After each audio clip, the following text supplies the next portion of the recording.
नमस्कार। स्थानिक स्वराज्य संस्थेच्या निवडणुकीला आता चांगलेच रंग चढताना दिसत आहे।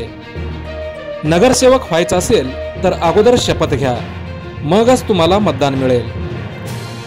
गुत्तेदारी टक्केवारी घेणार नसल्याची शपथ घेणाऱ्यालाच मतदान करण्याचा मतदारांचा निर्णय।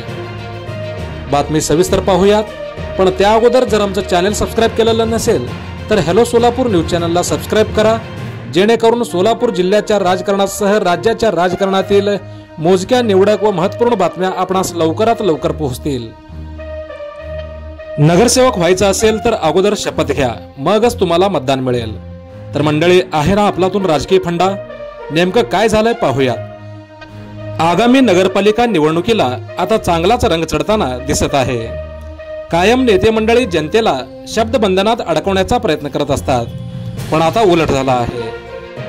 आता मतदारांनीच थेट नेत्यांना शब्दबंधनात अडकवल्याचे चित्र पाहण्यास मिळत आहे। ही घटना आहे धाराशिव जिल्ह्यातील उमरगा तालुक्यातून। नगरसेवक व्हायचा असेल तर अगोदर शपथ घ्या, अशी धर्मबंधनाची अटच मतदारांनी घातली आहे। काय आहे शपथ पाहूयात।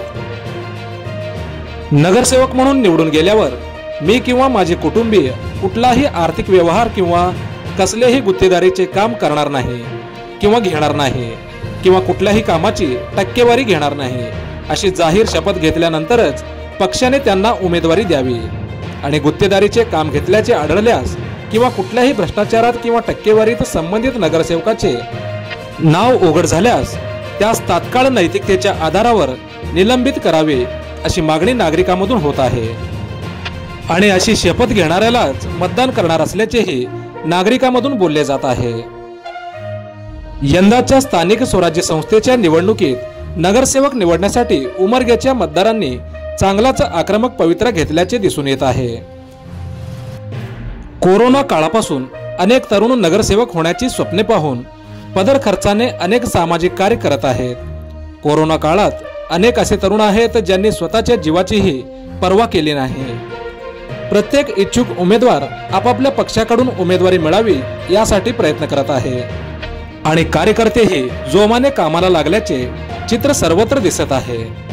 नगरसेवक होण्याची स्वप्ने पाहून कित्येक तरुणांनी मागील काही वर्षापासून अनेक उपक्रम राबवत अनेक खर्चिक सामाजिक कामे केलेली आहेत। ऐन निवडणुकीच्या तोंडावर मतदारांनी अशी चर्चा सुरू केल्यानंतर उमेदवारही दचकले आहेत, अशी चर्चा सध्या नागरिकांमधून सुरू आहे।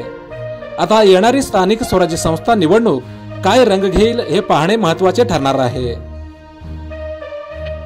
सोलापूर जिल्ह्याच्या राजकारणासह राज्याच्या राजकारणातील मोजक्या निवडक व महत्त्वपूर्ण बातम्या पाहण्यासाठी सबस्क्राइब करा हॅलो सोलापूर न्यूज चॅनल आणि नोटिफिकेशन मिळवण्यासाठी बेल आयकॉन प्रेस करा। धन्यवाद।